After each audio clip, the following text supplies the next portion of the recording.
Hello, hello. Thank you everybody for being here today. Today we're doing something a little bit different. We are doing a writing workshop or a self-publishing indie workshop on audiobooks. So we're here with Eric Kruger, author of Holler, and a fantastic book. If you haven't read it, go read it. If you haven't seen the interview, go watch it. But there is an audiobook version of Holler out there. And first and foremost, I just wanted to ask what made you decide to do that? One of the biggest reasons was it was just an untapped market. So it's not somewhere that I've been. So I've got the paperbacks, I'm on Kindle, and that's the only place I haven't been on. Also, feedback. I was running a lot of Facebook ads, and a lot of people came back asking me if I do have the audiobook. And funny enough, a few of them, about three or four, were truckers themselves, saying, "Oh, that'll be perfect to listen to while they, hauling, I guess." That's a great Um, point. but then I run into some troubles because being from Australia, we're not actually allowed to have a Audible account, an ASX account. Australian authors aren't allowed to publish on Audible. You have to be Irish for some reason, American, and I think there's only a few, and British. Like there's only a few Oh, countries that can actually upload to ASX, which I had limits no it idea. completely. Yep. So that sort of put me off, and I thought, okay, so I can't do this. Mm. But then there's always other ways to do it. So I went through a company called Twin Tails Publishing, which is just a very small indie publishing group. Um, and they have I might answer all your questions in one long No, you're rant. good. You're good. You just keep going. Um, but yeah, I went through them. We'll talk about the process later, so I don't give everything away. But yeah, so it wasn't easy to do it. But the biggest thing was it was demand, I guess. People actually ask for it. And you hear it a lot when people saw my book. People are lazy. They'll go like, "Oh, I would love to read your book. Um, I wish it was an Audible." So they just want to take it in while they're busy cleaning or doing their jobs, or you know how people listen to podcasts all the time. Mm. Same thing. They just want something to consume. They don't necessarily have the time to sit down and read, but they still want the story because they just want to be on the move. So I think it is a valuable market to tap into. Um, do you find yourself listening to audiobooks a lot? No.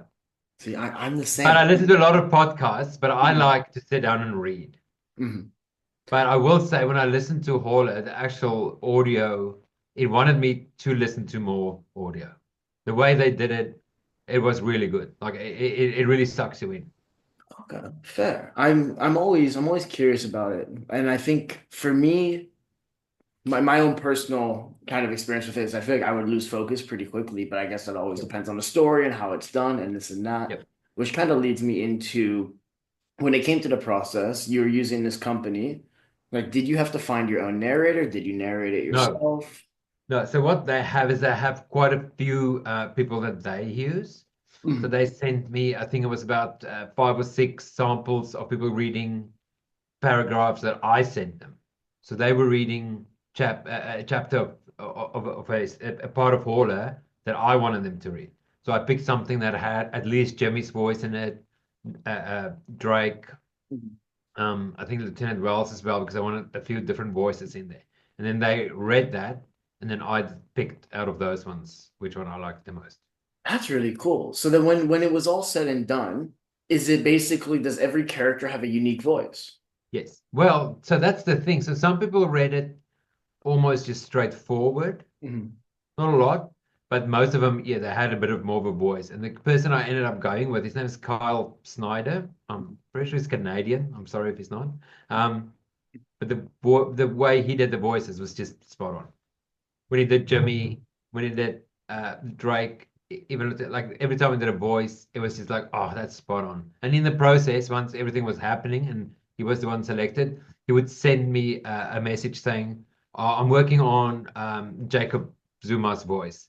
How do you imagine him? Is he more of a tall, skinny guy? Do you imagine him like this? And I'll send him some ideas in my head, but I think he should look like more than anything else, and then he sort of built a character around that. So it was perfect. I never, as someone who doesn't listen to audiobooks, I never actually consider the different voices that go into it, how they're all kind of. how they're differentiated from each other. That is really Yes. So I interesting. think that's a good segue, because what Amazon has done now is you can have an AI narrate the book, but It's it's so AI. it's become a lot more accessible to authors, but Yes, then but but now we run into the AI. yes. So Yeah, that's why I haven't touched it, but that's up to each individual. I try not use any AI in my creative process, yeah, but that will be, and I did a little sample to see what it's like. That's not what my book sounds like, as in there's no voices.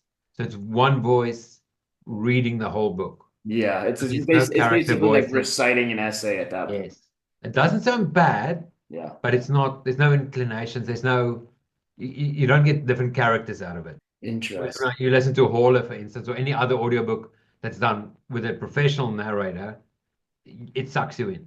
I know how you said you'll get bored of the story, but it sucks you in. You're so connected to it. Yep. Well, I think, like you said, like intonations on certain words, different accents or different characters, because that is a part of the creative process at the end of Yes, the day, yep. like pausing when there's a comma, all this kind of thing that I can't speak for AI, but I can tell like humans know the context of the story.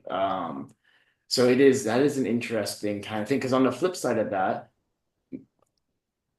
one of the biggest things, and this might be a question I have for later on, so I might just jump ahead now, Yeah, that's fine. is I find personally one of the biggest benefits of audiobooks is providing just another form of accessibility for people. Like Yes, if you yes. don't have the time to sit down for 2 hours and read, but you have a pile of dishes to do and laundry to Yep. get done, it's kind of a Even perfect. just driving in your car, going somewhere, like Exactly. picking the kids up from school. Yep, you can just have it running. Yep. Mhm. I think that form of accessibility is always just huge. And I guess the next question I want to ask is what were some of the biggest lessons you learned kind of along the way with all of this? Things you need to learn is the cost in getting indie publishing is always oh, you can write a book and publish it for free, asterisks, Yeah, yeah, yeah, because yeah, it's just exactly. not, is it? Um, I only use humans in my books if I can to help me with the book. So it's I don't use an AI editor. I use an actual editor. My design, the book cover design, is a person does that for me as well. Mhm. So everything is with people. I don't use Right, AI to create the books at all. So it was right, important to with the audiobook as well. But that's a lot of cost involved. Every person needs to be paid. right. So that puts the cost up. So with narrating, it's the same thing because it's a very time-consuming process Mhm. to read the whole book. I think Horler came in at 8 hours when it was all said and It's done. it's one thing to read it in your head. Reading it out loud Yeah. takes longer.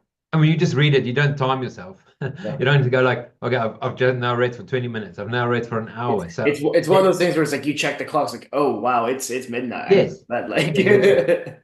So it's a time-consuming process, and obviously they don't do it in one take, and then there's the editing. So it can run anything between about $2,000 to $5,000. Like it's a lot of money, but so that was my first. So once I got over the first hurdle, then you go like, oh, that's cost prohibitive. Like I can't spend that Yeah. much money with no guarantee that I'm getting it back. But almost all narrators, not everyone, but almost all of them have a profit share what they do. Mhm. So to start Hauler, it didn't cost me a cent Okay. because you do sign a contract with the narrator, oh, and the company obviously that I went through. Um, so I get I don't know if I'm allowed to talk numbers, but I get 40%. Kyle got 40%, and then the company takes 20%. Of the audiobook specific. Yep. Yeah, of the Okay. profit. But I didn't have any upfront cost. So for my first one to see if it's going to be even viable and to have it out there, I thought it's worth the risk. Yeah, yeah, of course. Not putting any money upfront. Let's just see what happens. That's really because that So was there gonna be is an my option for indie authors to get this going for cheap or for because no cost. that Yeah. was gonna be my concern going Yep. into audio because obviously self-publishing, like you said, it is cost prohibitive at times. Anyone can Yeah, like it write a is. Yep. manuscript, upload it, but then cover art costs money, this costs money, that you could do it all yourself, but then it comes down to like focusing on what you're good at versus what you're not. Like I wanted to ask, did you ever consider narrating it yourself? Nope. Fair. You've heard me on the interviews now. There's no way out. um, I hate the sound of my voice, so I get it. Um, But it's funny when you hear the professional. When I got the clips back from Kyle when he started doing some chapters, it blows you away. Like it sounds completely different to mhm. somebody just reading it or friend. Just you know what I mean? Like it just Yeah. sounds they do it professionally. That's what they do. These people. And forgive me for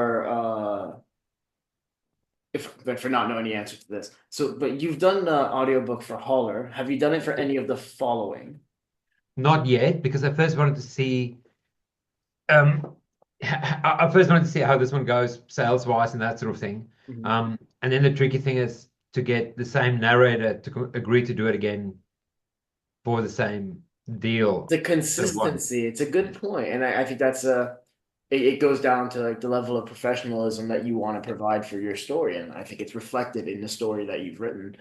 Um, Interesting. Yeah, so you have to get the same guy, and I guess that's how they kind of get you is because they know yeah, that you need them when it comes down to it. yeah. But being an indie, you always have the freedom. So when I wanted to change my covers, it was my choice. I just went new covers. I'm going to pick a new person. Just do a lot of searching, find someone that looks credible, look at their body of work and that sort of thing. But I could make the change, and I did. The same with the audiobook. If I decide, all right, I'm going to go with somebody else now, I can just get them reread all, re-upload that, and then do the process again. Next question I've got is what's one piece of advice you'd give to someone thinking about creating their own audiobook? Go for it because, like I say, if you use profit share, Mhm. yes, you're going to make less money, but it's not. This is an extra revenue. It's not the main one.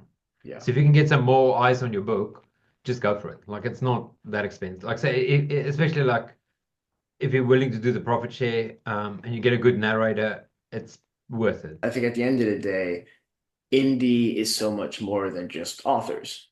Like Yep. indie stores, indie artists, like there's so many different elements to kind of the indie sphere that at the end of Yep. the day it's a community. It's a community supporting another community.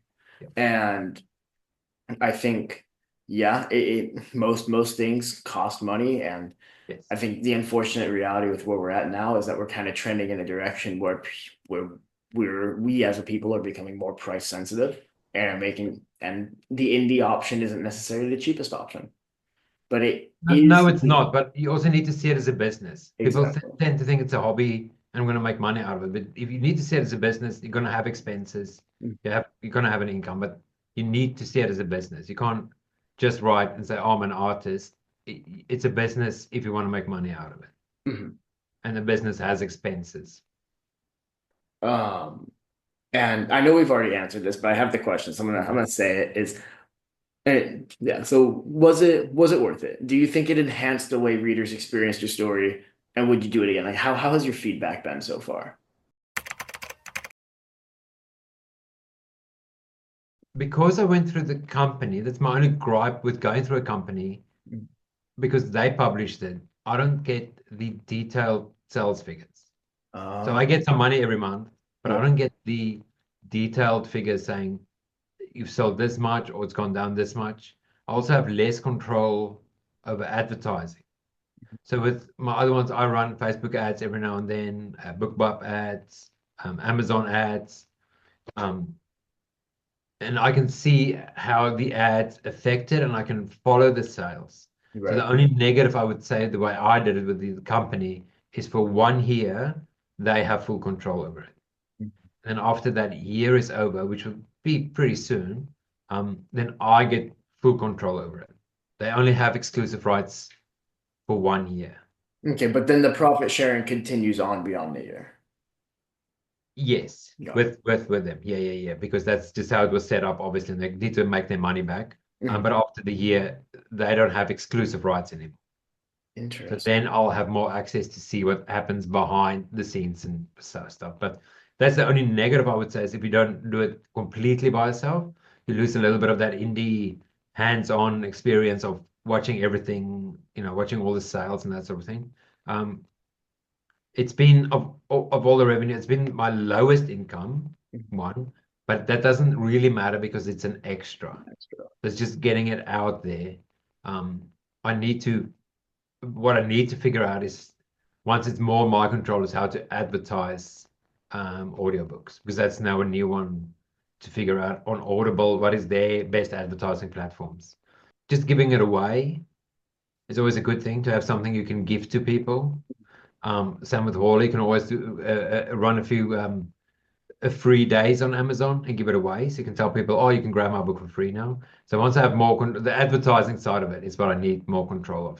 Yeah, and there's obviously there's pros and cons for that. I guess on Yeah, one hand, you haven't had to be concerned for marketing or yeah, advertising it, but yeah. you get the revenue that you get. But I think it's nice to go into it with that mentality more than anything of this And is it is an extra. extra. This is Yes, extra, just an extra. It's not the main thing at all. especially Yes. with the profit sharing.